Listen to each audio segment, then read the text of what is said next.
As in a mirror, the history of civilization is reflected in our clothes. Now, it is more than the second skin, and fashion and style have become a way of self-expression. It is absolutely in style of the Kazakhs to see a deep symbolism, speak through things, objects, and rituals and materials surrounding. Therefore, the history of national costume is a wonderful world, revealing our mentality.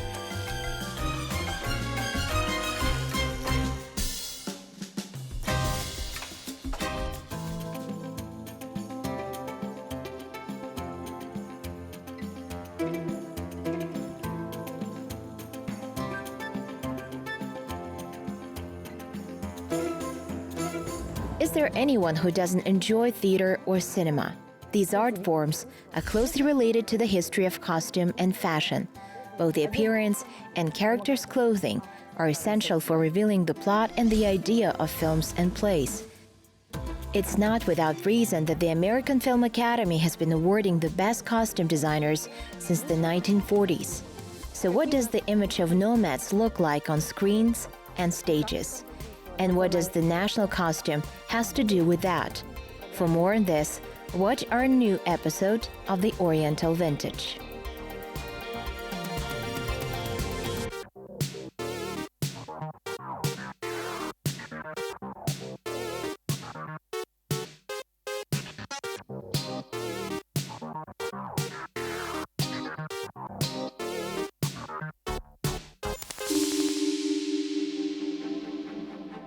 There is no more suitable environment for describing the fascinating journey that traditional clothes went through over the past 100 years than the Kazakh theater. When this dramatic art form officially appeared in the steppe, the Kazakhs still wore the costumes that were shaped in the conditions of a nomadic lifestyle. People of the steppe had no idea what the professional theater was. Instead of theaters, they had artistic performances of salsira, improvisation singers, akins, storytellers, and wrestlers, which took place at different festivals and fairs in the villages. But even then, those talented performers stood out from the crowd of commoners, understanding that a bright outfit matched their creative nature as much as possible.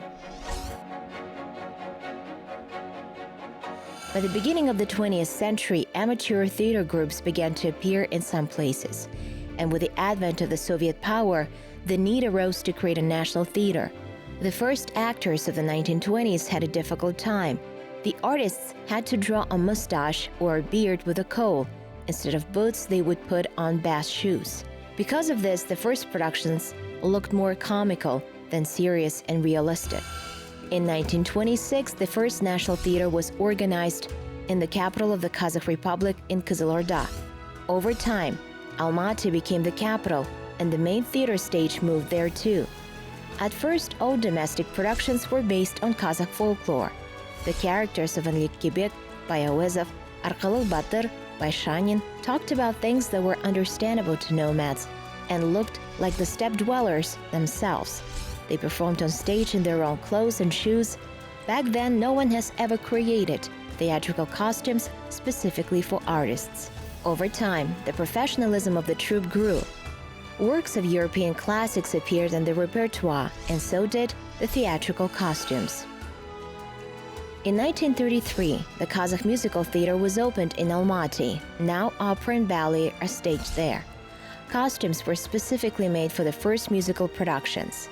Although they resembled the traditional clothes of nomads, these were real theatrical clothes. And what about cinema? The Kazakhs watched their first movies only in the beginning of the 20th century. If you take the film screenings, the very first ones took place even before the revolution in 1910. Back then, Almaty was called Verny. In 1910, in Almaty, a cinema called Mars was built. This was the place where the first screenings took place. There were also cinemas in the city of Uralsk and later in other cities.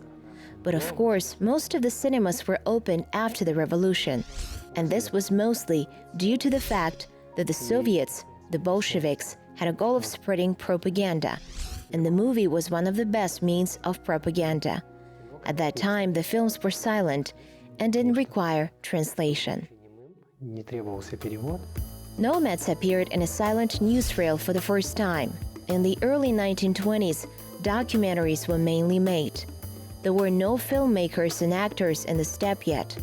Filmmakers from different places would come to villages and cities to take pictures of the life and traditions of nomadic people. One of these films has been preserved. It is dedicated to the construction of the Turkestan-Siberian Railway in the steppe. The chronicle demonstrates how the Kazakhs and representatives of other Central Asian nations dressed and looked like just a century ago. Theatrical activity reached its peak in the 1950s. Professional acting troupes have been already formed, and they had their own directors and playwrights. First graduates of acting schools and art departments were on the market. Those who created the first props and costumes tried to convey the spirit of the era in order to fully expose the images of the characters. The first production designers, of course, were challenged to make everything from scratch. But even modern representatives of this profession are used to having a hard time, especially when dealing with famous productions.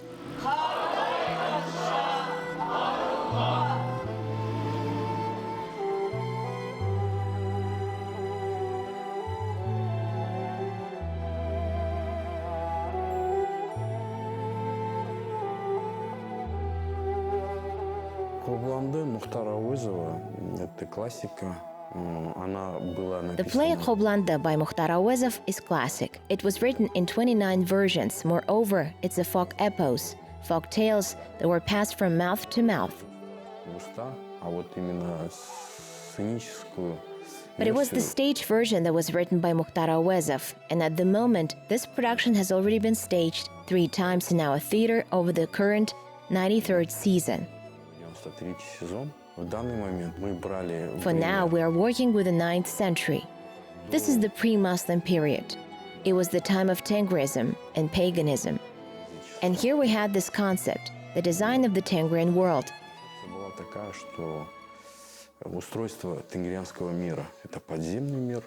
The underworld, the terrestrial and heavenly world. According to this principle, the stage set was made. As for the costumes, together with the director, we were thinking of ways to modernize them a bit. We didn't want them to be too historical, if you know what I mean. In the 9th century, as you understand, Persians and Kipchaks lived on the territory of the Great Steppe. I did a lot of research, watched a lot about the Kipchak Wars and about Persia.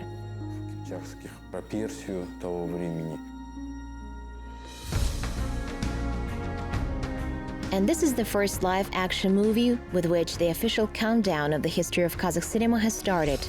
In the film Amangildi, the main role was played by Yulubay Umrzakov, one of the first Kazakh theater actors. У всех на устах, возможно, фильм «Амангельды». Everyone is familiar with the Amangildi film that was shot in 1938. It describes the events of the National Liberation Uprising of 1960, led by Amangildi Imanov, the national Batyr. Водителем которого был Амангельды Иманов, народный батыр. Этот фильм многих This film запомнился. entered the history as the first sound film in Kazakhstan, and many consider it as the first Kazakh film, both fiction and domestic. В принципе, игровым, именно отечественным. The statement is partly true, because for starters, the Land Film Studio was in charge of the production of this film. Фильм снимал, то есть вся техническая база. The whole technical base and stuff were theirs. And secondly, the director Moisey Levin was a guest director from the Land Film. Моисей Левин, он приглашенный режиссер. It was his directorial debut. Но мы говорим отчасти. We say it was partly true because Amangildi was considered the birth of film dramaturgy in Kazakhstan. Драматургия отечественная у нас в Казахстане, потому что фильм был. The film screenplay was written by Gabit Musrepov, Bimbet Mailin, and Всеволод Ivanov. А также Всеволода Иванова. С костюмами, в принципе, там. And they didn't have much trouble with the costumes because they worked with theaters, all actors with theater actors. Театрами, и актеры были тоже в основном из театров. Nevertheless, there is one detail that needs to be clarified. If you pay attention to the pants of the main character, Jargah Shalbar in Kazakh, you will notice it. In an interview, the famous designer Almas Ordabayev noted that pants like this were worn in the southern regions of Kazakhstan, whereas the film's protagonist, Amangilde Imanov, lived in the Turgai steppes. But it's possible that costume designers made an exception and introduced this element into the character's wardrobe for the sake of the beauty of the costume. The most active phase in cinema development was during the war years, when two large studios, Mosfilm and Lenfilm, were relocated to the Kazakh capital. The most spectacular film where fascinating historical costumes, hairstyles, jewelry, and weapons were used was the movie Ivan the Terrible, made by the famous director Sergei Eisenstein. The fact that the leading masters of Soviet theater and cinema lived and worked in Alma-Ata had a beneficial effect on domestic culture. Many experts know that the work of the artist Gulfairuz Ismailova has strongly influenced the development of Kazakh theater and cinema costumes. Starting in the 1970s, she was creating sketches for theatrical productions of Yertarg'in by Brusilovsky, Zhumbak Kız by Muhamedjanov, Chio Chio-san by Puccini, and the ballets The Path of Friendship by Tlendiev and Velikanov's Kamar Sulu. One of the greatest films she participated in was the Jibek movie, directed by Sultan Khojikov. Я такое слышал, что именно вот этот вид платья, он был придуман.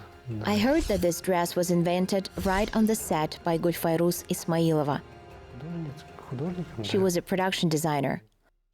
Хотя до этого, конечно. Although before this, of course, a huge role was played by the brother of Sultan Khojikov, Kulahmet Khojikov, a famous artist. Kulahmet Khojikov, известный художник, но он был, к сожалению, вот отстранен. But he was suspended from work due to the fact that it was believed that this was some kind of corruption, that he was a relative artist working on production of the film with his brother filmmaker. He left many sketches, including costume sketches. As the art of cinema and theater were developing, the costume was changing too. Heroes of modern productions, for example, were dressed in accordance with the current fashion and the socio-political processes that took place in the country. By the way, few people know that the costumes for theater and cinema are created in the different ways. In theater, actors are supposed to be on stage for 1.5 or 2 hours. Therefore, their clothing should be comfortable, practical, and convenient. But the movie has a different specificity. The accuracy and reliability are important there because the camera focuses on every single accessory and costume detail. However, there is always the opportunity to take another shot or to shoot one scene for several days. For our stage productions, we would use modern fabrics and materials, and this wasn't leather. This is eco-leather, or as we say, leatherette. But we textured it in a way to imitate genuine leather. At some places, we would wear it out with metal, we would quilt it to make it suitable for our theatrical needs. Now, if you take the movie costumes, which are used for films, for filming, and if we compare them to theatrical ones, the difference is huge. I went to the Kazakh film to look at their costumes. Their armor can weigh somewhere between 20-30 kilos, whereas our theatrical costumes are lightweight, as they should be convenient for the actors. We made them look like they're made of metal, with some iron and leather elements, but in fact, they're made of foam rubber and fabric. But all of it was made to mimic the metal and leather, because actors should feel comfortable on the stage of the theater.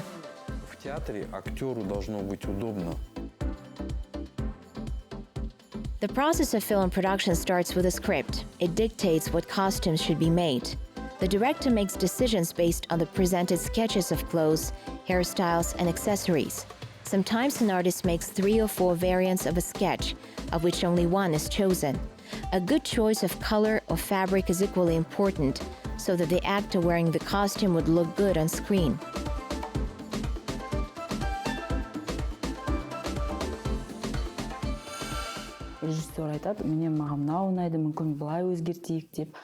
The director can say, I like this one the most, maybe let's change this one. And after the sketch is approved, we commence our work. Sometimes it happens that we can find exactly the same clothes, sometimes not, and then we have to sew everything from scratch. Sometimes you have to age clothes if it's required by the plot. We can use new, beautiful outfit for the character. We have to wash it several times beforehand. Sometimes we would wash a costume in a washing machine for 3-4 hours in order to achieve the desired texture. And sometimes it happens that we find the right suit, but the color doesn't suit our needs. Then we dye it in different ways, with gouache or just soak the clothes in different paint solutions. This is also one of the preparatory stages. After we have prepared the clothes, we call in the actors, take their measurements, and dress them. And this is a photo test. The director sees the artists on screen, checks the costumes, and eventually approves them. After that, we begin to prepare for the shoot. To complement the image, we select accessories, hats, and jewelry, and so on. Bir obrazı шығарамыз. Until 1938, nomads were seen only in the films shot by visiting filmmakers. Then the first Kazakh film Amangildi happened. In a sense, it was a cinematic presentation of the national costume, because the characters wore clothes of the pre-revolutionary period. In modern Kazakhstan, directors rely on historical cinema too. The film Tomyris has become the latest sensation, and it is the work of costume designers that deserves special attention.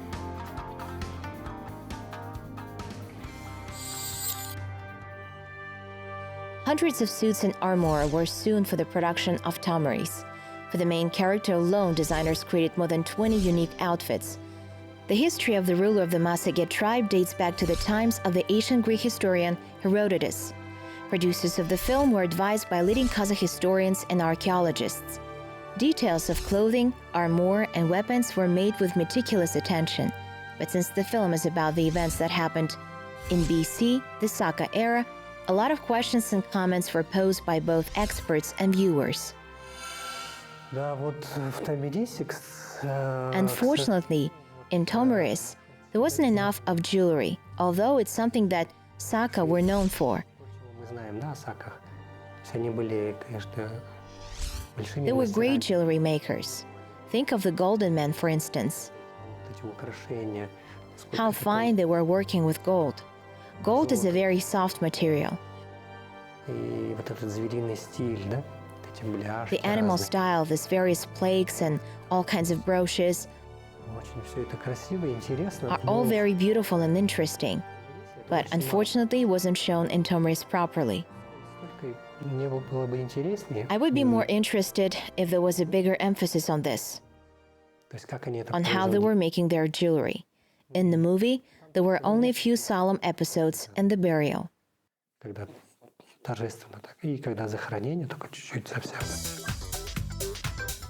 Sometimes film productions inspire designers to create a particular collection, sometimes it's vice versa. The works of designers can be revived on screen or on stage.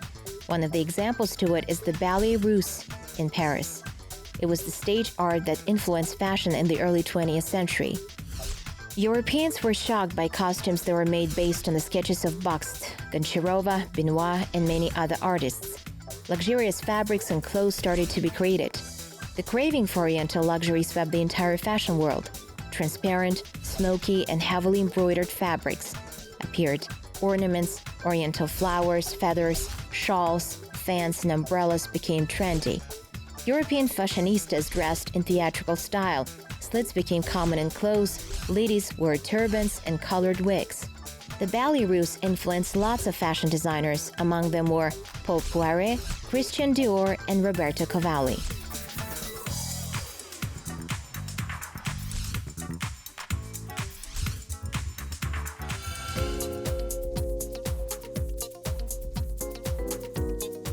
Now cinema began to attract fashion designers. In the 1980s, the American Gigolo movie was released, the film that brought fame to its main actor, Richard Gere. His character was dressed by Giorgio Armani, the Italian designer who back then wasn't well known to the American public. To some extent, his work has changed the general concept of what a good suit and masculine style were. As for the sci-fi, it's not possible to produce these kinds of movies without the artist's imagination. Think of the fashion designer Jean-Paul Gaultier, who created a memorable image for the heroine of the film, The Fifth Element. The theater is already transforming into fashion. Some design details are borrowed from theaters and certain productions. I know that many couturiers worked in theaters first, and after this experience, they created their own brands and collections. If we elaborate on this, we may say that certain elements like ripped jeans or handmade garments were borrowed from theaters, for instance. When it comes to working with hands, there is always some element of theater.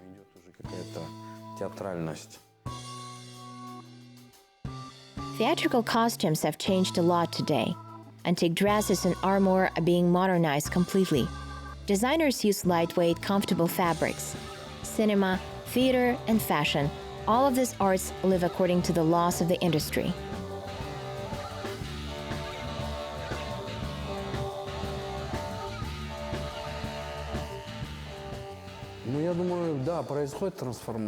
Well, I think yes, some transformations are taking place. Now let's say if we take some historical place, then of course, we don't see the same amount of labor or technology invested into the production of the costumes, which was commonplace at the beginning of the 20th century. So to speak, compliance with the technology is not as important anymore. The reason for this transformation is firstly the time that demands everything to be made quickly. And there is no necessity for this, except if it's some deep historical production, where attention to detail is required. If this is the case, then yes, it can be made, but it takes time. This is a very time-consuming work, so we have simplified the whole process.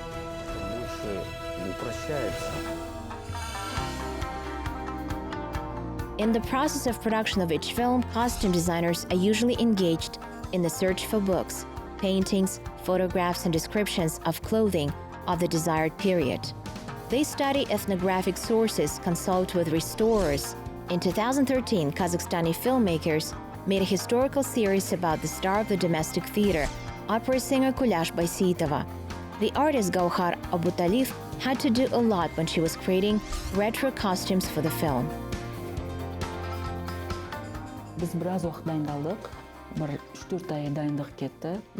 We did a lot of preparatory work. We spent 3-4 months in preparations. First, we made an inquiry at the Almaty City Archive and looked through a lot of archive materials about Kulash Baysitova. We saw the archive footage, reels of her theatrical roles, read many books, studied her photographs, and made exactly the same sketches of her clothes. It took a lot of time. We sewed each costume in accordance with the spirit of that time. Even the colors of the fabrics were chosen in accordance with the style of those years.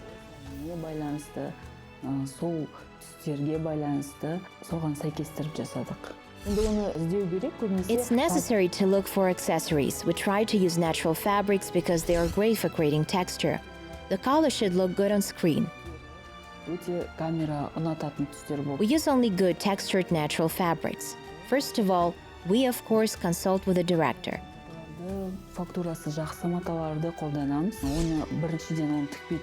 The cameraman also needs to look at the fabric to see whether it is suitable for filming or not. And only after these preparatory steps, we begin to sew clothes.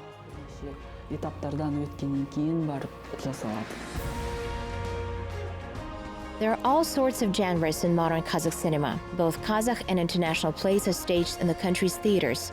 Thanks to the painstaking labor of costume designers, many of the creative works look quite interesting.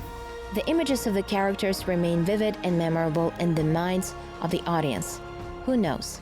Maybe the costumes that were used in the historical drama Tomris will inspire people of art, and in the future we will see elements of the nomad costume in the new collections presented by different fashion houses. In the early years, real nomad clothing was used in the production of films and theatrical plays. Today, these garments are being recreated in their own unique way. We see light versions of those costumes on the stage, and a more proper version of nomad clothes is made for cinematic productions. Thanks to art, national clothes got a chance to develop in a new direction.